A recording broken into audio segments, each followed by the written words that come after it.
और हम बराबर मोदी जी का, भारतीय जनता पार्टी का जो फेल्यूर्स है उसको एक्सपोज करते ही रहेंगे। देखिए, मोदी जी ने 2022 तक बहुत वादे किए थे। उन्होंने जवान को फेल कर दिया, इस किसान को फेल कर दिया, युवाओं को फेल कर दिया। हर एक सेक्शन में वो सिर्फ और सिर्फ फेल्यूर हो और कुछ भी नहीं है। देखिए, आज ईडी के डायरेक्टर है, उनको एक्सटेंशन पे एक्सटेंशन मिलता है। सेबी के डायरेक्टर है, उनको एक्सटेंशन मिलता है। एसबीआई के डायरेक्टर है, उनको एक्सटेंशन मिलता है रिटायर होने के बाद। एलआईसी के डायरेक्टर है, उनको एक्सटेंशन मिलता है। क्यों मिल रहा है इनको? क्योंकि जहाँ ये बोलेंगे वहाँ वो जनता की पैसा निवेश करेंगे और बाकी ये जो एजेंसीज है वो जहाँ बोलेंगे वहाँ जाके काम करेंगे। तो मैं सिंपल सवाल भारतीय जनता पार्टी से पूछती हूँ, अग्निवीर में आप जो लोगों को, युवाओं को ले रहे हैं, उनको एक्सटेंशन दीजिए पहले। क्यों नहीं मिलेगा उनको एक्सटेंशन? क्यों ले रहे हो आप उनको 4 साल को? 4 साल के लिए उनको क्यों ले रहे हो? 4 साल के लिए आप उनको लोगे, ट्रेनिंग दोगे, बाद में रास्ते पे छोड़ दोगे क्या?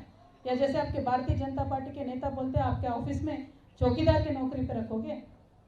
आर्मी कितना सेंटिमेंटली जुड़ता है देश के साथ, जनता के साथ। पूरा परिवार छोड़ के, जान पे खेल के आर्मी में रिक्रूटमेंट के लिए बच्चे आते हैं। तो मैं आज यहाँ से डिमांड करती हूँ मोदी जी से, आप 4 साल के लिए अग्निवीरों को ले रहे हो, उनका एक्सटेंशन दीजिए, परमानेंट कीजिए। क्योंकि आज भी आर्मी में 3.5 लाख वैकेंसीज है। तो मैं इतना ही पूछना चाहती हूँ मोदी जी से, आपके फेल्यूर्स को छुपाने के लिए आप जिन जिन राज्यों में इलेक्शन चल रहा है उन राज्यों में आप जाके ये सारे केसेस डाल रहे हो और हम ज़रूर इनको फेस करेंगे। देखिए, फ्रेंडली उनके जितने भी पॉलिटिकल पार्टीज होते हैं उन पे कोई रेड नहीं होता है। फ्रेंडली उनके जितने भी बिजनेस हाउसेस हैं उन पे कोई रेड नहीं होता है। उन सब के लिए तो 7 खून माफ़ हो जाते हैं। अब अदानी जी ले लीजिए, बाकी बहुत लोग हैं, उन पे तो कुछ नहीं होता है। और आज तो इतना चर्चा है पूरे देश भर में कि देश में डबल इंजन सरकार चल रहा है। और ये 2 इंजन कौन है देश में? एक इंजन प्रधानी है, दूसरा इंजन अदानी है। तो ये हालत आज देश में है। तो ये बच्चा बच्चा जान चुका है, जिस तरीके से मोदी जी अपने आप को क्लीन बताते थे, साफ बताते थे, वो है नहीं। और श्रीलंकन गवर्नमेंट भी यहाँ आके बोल के गया है कि अदानी जी के लिए आप, मोदी जी खुद जाके बोले हैं कि इनको प्रोजेक्ट देना है। तो इस तरीके के सब बात सामने आ रहे हैं। तो ये छुपाने के लिए आप विपक्षों पे ईडी का वार कर रहे हो। वो ठीक है, हम विपक्ष है, जेल लेंगे, हम पॉलिटिशियन हैं, लेकिन जनता पे जो महंगाई का आप वार कर रहे हो ना, वो ज़रूर आपको आगे इलेक्शन में रिजल्ट दिखाएगा। मोदी जी, आप काम उस पर करिए। मेरा विनंती ये है भारतीय जनता पार्टी से, please work on reducing the prices, please work on giving more subsidies, please work on giving more jobs. What will you get out of torturing people like us? आप करिए, हम बात करेंगे, हम ज़रूर फेस करेंगे ईडी को। लेकिन आपके बीएल संतोष जी से भी बोलिए, ज़रा हमारे तेलंगाना में आके सीट के सामने पेश हो जाए, आंसर करें, क्वेश्चन आंसर करें। किस बात की डर है आप? हमने गलती नहीं किया, हम तो आ रहे हैं ईडी में, हम कल भी जाएंगे। आपको जो करना है करिए, जो लीगल कोर्स है, लीगल एक्शन है, हम पूरा आपसे कोऑपरेट करेंगे। लेकिन बीएल संतोष जी क्यों केस पे केस करके, दावे पे दावे करके, स्टे के ऊपर स्टे क्यों लेके आ रहे हैं? इस बात को ज़रा जनता गौर करके सोचे। मेरी जनता से एक ही रिक्वेस्ट है, जिस देश में गांधी जी पैदा हुए हैं उस देश में आज झूठ का राज चल रहा है। झूठ पे झूठ, झूठ पे झूठ, झूठ पे झूठ हमें बोला जा रहा है।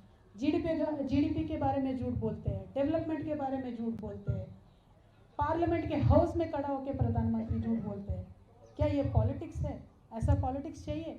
पावर चाहिए तो जनता के पास जाओ भाई, जीतो उनका दिल। ये किस तरीके का पॉलिटिक्स है? हमें सहनशीलता का भी हद होती है। मैं भारत की जनता से इतना ही बोलना चाहती हूँ कि वन नेशन वन फ्रंट का सरकार को आप मौका मत दीजिए। जो विपक्ष है उनके बात रखना चाहते हैं, ज़रा उनको मौका दीजिए। मुझे एक बहुत इंटरेस्टिंग किस्सा याद आ रहा है। महाभारत का युद्ध चल रहा होता है, दुर्योधन जा रहे होते हैं युद्ध में, तो अपने माता जी गांधारी के पास आते हैं और पूछते हैं, माता जी मैं तो संग्राम में जा रहा हूँ, मुझे आशीर्वाद दे दो। तो माता जी गांधारी बहुत एक अच्छी लेडी है, स्ट्रॉन्ग कैरेक्टर वाली लेडी है।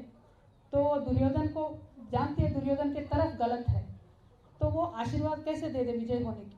तो वो एक आशीर्वाद ऐसा देती है, गांधारी माता बोलती है, ये तो धर्मः ततो जयः, यानी धर्म जिस तरह है उसका जय हो। आज मैं भी वही बोलती हूँ। మీరు రాజధాని అంటే ఏం చెప్తారు సార్? రాజధాని ఎందుకు ఈ ఆలోచన చంద్రబాబు నాయుడు చేయలేదు సార్ మరి అప్పుడు ఇప్పుడు అందరూ ప్రజలంతా అంగీకరిస్తేనే అమరావతిని తీసుకొచ్చింది. ఆయన ఎన్ని భూములు కొన్నారో ఆ కోపం మీదనే మీరు రాజధాని మాకెందుకు సార్ మీరు మంత్రి అయిన తర్వాత రెచ్చగొడుతున్నారా ఇట్లా మాట్లాడాలని చెప్పి, లేకపోతే ఈ రకమైన నేను చచ్చిపోయి మాట్లాడాను. కుటుంబ సభ్యులు ఇన్వాల్వ్ చేసి పవన్ కళ్యాణ్ 3 పిల్లలు అలాంటివి మాట్లాడుతూ ఉంటారు కదా. 3 పెళ్లి చేసి భూత అది తెలంగాణలో రిజిస్ట్రేషన్ అయిన వారాహి ఇక్కడ తిరగనివ్వని చెప్పి చెప్పారండి. అయినా చెడ్డకెళ్ళిపోయిన బండి గురించి ఇప్పుడు మన డిస్కషన్